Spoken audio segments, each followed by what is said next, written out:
The internet, at its core, is a place where any idea can find a home, for better or worse. No matter how seemingly odd or weird it might be, there's something for everyone. And nowhere has this been more evident than with the rise of internet video. Nowadays, of course, internet video is not only ubiquitous, but actually overtaking traditional print and even the digital word to be the de facto way in which information is shared and absorbed.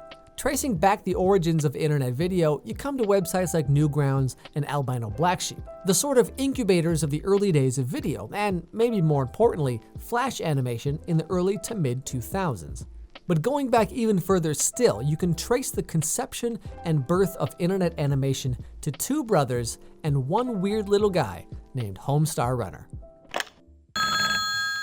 Thank you for calling the internet. May I have your account number or identity theft, please? No, but you can have a heapin' helping of my unbridled rage. Ma'am, please calm down. Your CD tray is not a cup holder.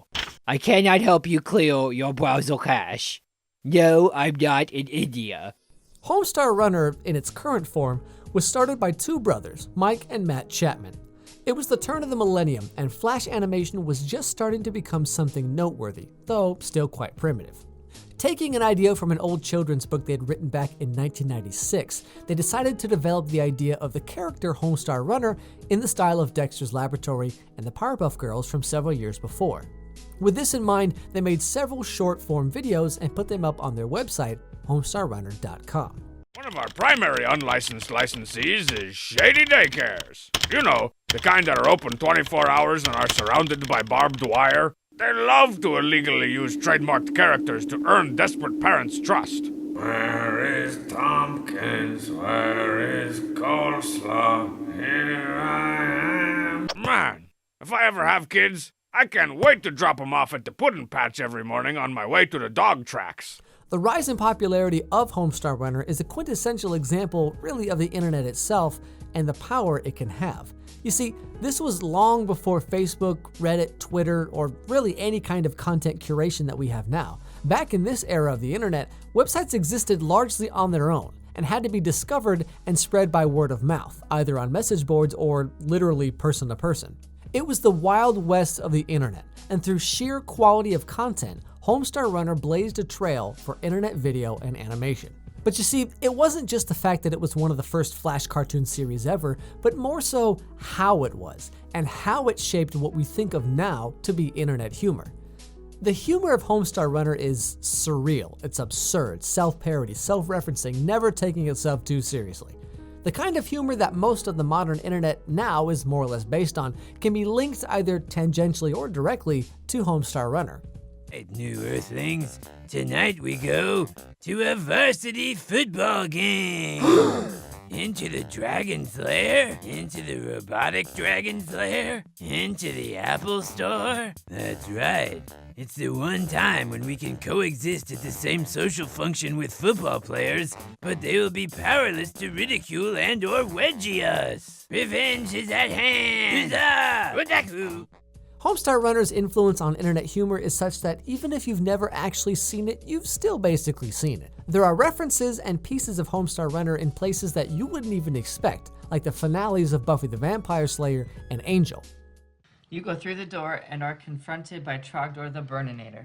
Bugger it, fight. The most famous offshoot of the original Homestar Runner series, Strong Bad Emails, were almost a sort of internet Saturday morning cartoon for millions of people around the world.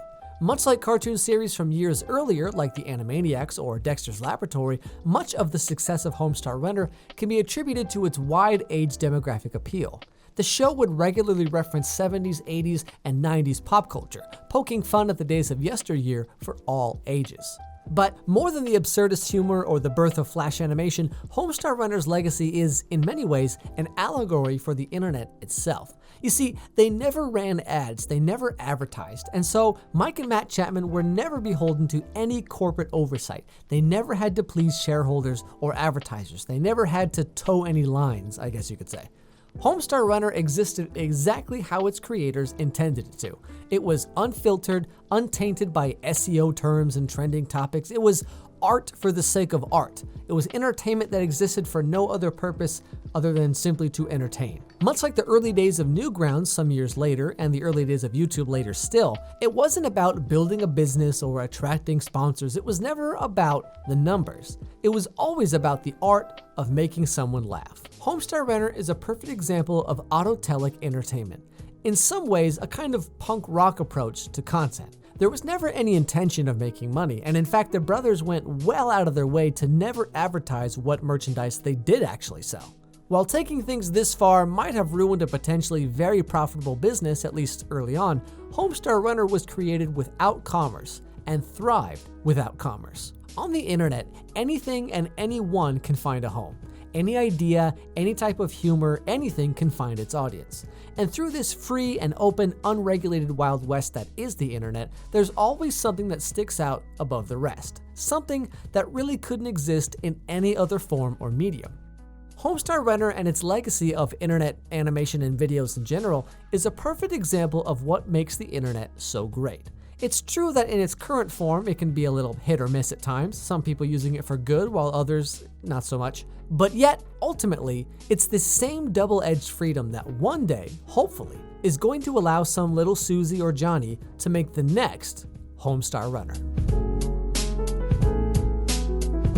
Now, internet animation and the birth of internet animation is very much sort of parallel to what we saw in the early 90s with Tiny Toons and Animaniacs and things like that, but just kind of opposite. See, back then you had Steven Spielberg, you had Warner Brothers Studio, you had Hanna-Barbera Studios, and they were like putting tons of money and tons of talent to say, make something great.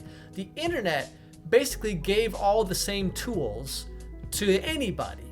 And so all of a sudden, anybody, if they took the time and they had the tenacity and the patience, they could make cartoons. There was a lot of just amazing things. And Homestar Runner really started it out because, before Newgrounds and Albino Black Sheep really took off, I mean, they existed back in the 90s, but the whole Flash animation boom started in the later part of the early 2000s. The Homestar Runner came out in like 1999, 2000-ish. And so it came out and it was everything we ever wanted. It was like the best of the Animaniacs, the best of Freakazoid, the best of all of our favorite cartoons, Dexter's Lab, Powerpuff Girls, whatever, the best of all of that, anytime you wanted. And it wasn't constrained by we have sponsors, we have to toe this line, we have to do this thing, say this thing. They just did whatever they wanted. So from Animaniacs and these kind of really goofy, weird cartoons we saw in the 90s, then in the mid-2000s, you had Homestar Runner, which is doing the same type of thing. And so now, several years later, the internet is basically full of this kind of humor. The humor that came from the 90s cartoons, that came from the 2000s internet animation that exists now, it's all the same. I mean, even just the cartoons that are actually on TV. You've got Bojack Horseman, you got Rick and Morty, you got all them. It's all traced back to what we saw with Homestar Runner, which again is all traced back to what we saw with Animaniacs, which was a response to what was happening to sort of boring and very frivolous anime and cartoons and whatever back in the 70s and 80s. And these of course came back from Disney doing his stuff in the early 30s. So it started out as kids entertainment, and then it was anti-hero, kind of stick it to the man type of stuff. Then it just became about selling kids toys, and then it became social commentary, and now it's sort of this all-encompassing thing where now it's cartoons are just everywhere.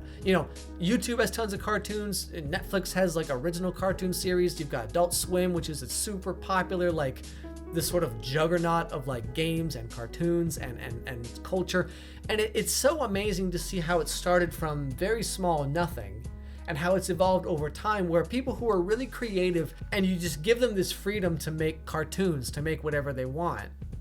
And you get a lot of garbage, but you also get a lot of really great stuff. And now we're at this point now where everything is so oversaturated to the point where there's so much and it's coming out so quickly and it has to affect so many people that the internet, which used to be this bastion of creativity, this kind of place where anyone could just make any weird cartoon or animation or video they wanted to, now it's come full circle, just like we saw in the 90s. It's happening again, where the internet has killed creativity. And that is the topic for next week's video. Part 5, the final part of this little series that I've been doing. how the internet has killed creativity. So please don't forget to subscribe. Don't forget to follow me on Twitter. Hit notifications so you don't miss the video, because why not? And with that, I'll see you all next week.